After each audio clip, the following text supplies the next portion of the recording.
سعودی اور امریکہ تعلقات کے حالیہ مہینوں میں ایک دلچسپ صورتحال اختیار میں آئی جو ممکن طور پر اس پرانی دوستی پہ منفی اثر ڈال سکتا ہے۔ سعودی عرب نے اوپیک سے تیل کی پروڈکشن کو کم کرنے کا نہ صرف فیصلہ کرا بلکہ اب سعودی برکس میں بھی داخل ہونے کی خواہش رکھتا ہے۔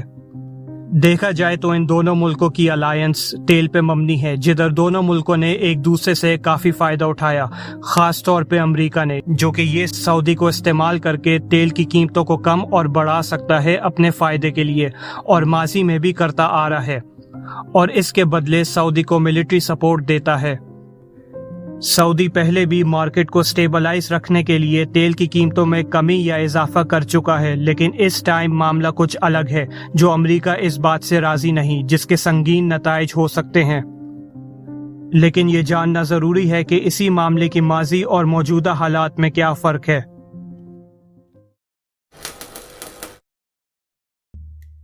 1985 میں جب امریکہ اور سوویٹس کے درمیان اقتصادی یا معاشی جنگ تھی کولڈ وار کے دوران، تو اس وقت امریکہ کو ایک بات سمجھ آئی کہ سوویت یونین کی معیشت تیل اور گیس پہ پوری ڈیپینڈنٹ ہے، اور ساتھ میں یہ بھی سمجھ آیا کہ امریکہ اور USSR کے بعد ہمارا ایلائی سعودی عرب بھی دنیا کا ایک بڑا آئل پروڈیوسر ہے، اور پلان یہ بنا کہ سوویٹس کو ختم کرنے کے لیے کسی طرح سے تیل اور گیس کو ٹارگٹ کرنا ہے۔ تو اس ٹائم امریکہ کی انٹیلیجنس ایجنسی کے ڈائریکٹر CIA ولیمز جے کیسی نے سعودی عرب کے کنگ فہد سے بات چیت کر کے راضی کرا کہ اپنی تیل کی پروڈکشنز کو جان کے بڑھا دو اور 2 ملین سے سیدھا 10 ملین بیرلز فی دن کے حساب سے تیل نکالا جائے۔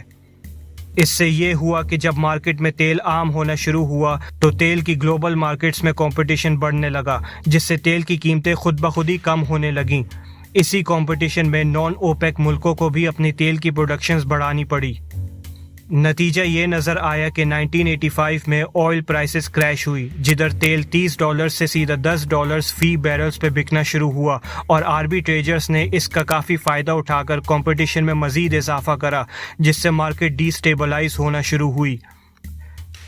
قیمتوں میں کولیپس کے ساتھ ساتھ سوویٹ کی تیل پہ ڈیپینڈنٹ اکانومی بھی کولیپس ہونا شروع ہوئی، کیونکہ سوویٹس خطے میں اپنی مونوپولی کمپٹیشن کی وجہ سے نہیں مینٹین کر پایا، اور کافی ملکوں نے سوویٹ سے مہنگی تیل لینے کے بجائے سعودی سے سستی قیمتوں میں لینا شروع کری۔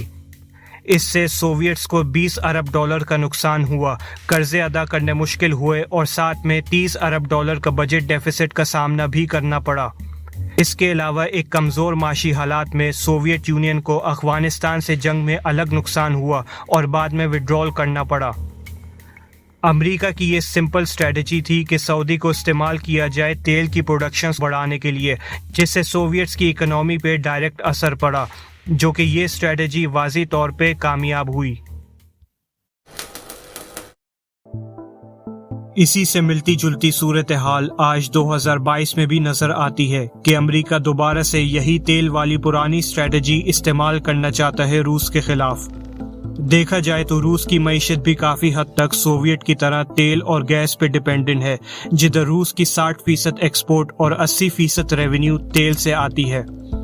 اسی سال کے فروری میں ہی امریکہ نے سعودی پہ دباؤ ڈالنا شروع کرا کہ تیل کی پروڈکشنز کو بڑھا دی جائے تاکہ روس کو اقتصادی مشکل کا سامنا کرنا پڑے اور یوکرین سے خود ہی ہٹ جائے۔ صرف امریکہ ہی نہیں بلکہ UK کے سابق وزیر بورس جانسن نے بھی سعودی سے یہی درخواست کری کہ اپنی تیل کی پروڈکشنز کو بڑھا دی جائے، لیکن سعودی نے اس بار یہ کرنے سے نہ صرف انکار کرا بلکہ الٹا تیل کی پروڈکشنز کو جان کے کم کر دی، اور وجہ بتائی کہ مارکیٹس کو سٹیبلائز رکھنا ہے۔ We have one mission and only mission, which is stabilizing the market. So we cannot be politicizing or bringing politics into the organization and having that debate. اسی بات پہ امریکہ نے سعودی کو خبردار کرا اور الزام لگایا کہ سعودی روس کا ساتھ دیتے ہوئے یوکرین میں مزید جنگ کر رہا ہے، لیکن سعودی کو اس درخواست کا انکار کرنے کی ایک الگ وجہ ہے۔ حالیہ سالوں میں یونائٹڈ نیشنز نے اپنے ممبر ملکوں کو تیل سے شفٹ ہونے کی کوشش میں سولر اور رینیویبل انرجی کا استعمال کرنے کا اعلان کرا، جدھر امریکہ اس چیز کو عام کرنا چاہ رہا ہے، اور یہ بات سچ ہے کہ اب دنیا آہستہ آہستہ تیل کے علاوہ رینیویبل انرجی پہ آ جائے گی۔ یہ دیکھتے ہوئے اور سوویٹس کے ماضی پہ تجزیات کرتے ہوئے سعودی کو سمجھ آیا کہ اپنی معیشت کو بھی تیل کی ڈیپینڈنسی سے ہٹ جانا چاہیے۔ اسی وجہ سے سعودی نے ویژن 2030 کا آغاز کرا، جدھر سعودی اپنی معیشت کو پورا لبرلائز کرنے کی کوشش میں ہے، جیسے میوزک، کانسرٹس، ٹورزم، ٹیکنالوجی، یا ہر وہ چیز کر رہا ہے جس سے سعودی کی تیل سے ڈیپینڈنسی ہٹ جائے۔ اور اگر یہ سب کافی نہیں تو سعودی اپنی سیکیورٹی کے لیے برکس میں داخل ہونے کا خواہش مند ہے، تاکہ اپنی تیل کی مارکیٹ کو محفوظ رکھنے کے ساتھ ایک ملٹری تحفظ بھی مل سکے۔ اور اگر سعودی برکس میں شامل ہو جائے تو ایک الگ ورلڈ آرڈر کی شکل اختیار ہو سکتی ہے، جو برکس ممالک عالمی وسائل کی قیمتوں پہ حکم کر سکتے ہیں۔ برکس میں داخل ہونے سے سعودی ڈالر کے علاوہ برکس کی کرنسی سے تیل بیچ سکتا ہے، جس سے US ڈالر کی بالادستی کو خطرہ ہے، اور ساتھ ہی دونوں چین اور سعودی پاکستان کے گوادر اور گلگت بلتستان کی اسٹریٹجک اہمیت پہ دلچسپی رکھتے ہیں، اسی پاور شفٹ کی وجہ سے، جس سے پاکستان کا افغانستان سے ہٹ کے ایک الگ جیو پولیٹیکل کردار شروع ہو سکتا ہے۔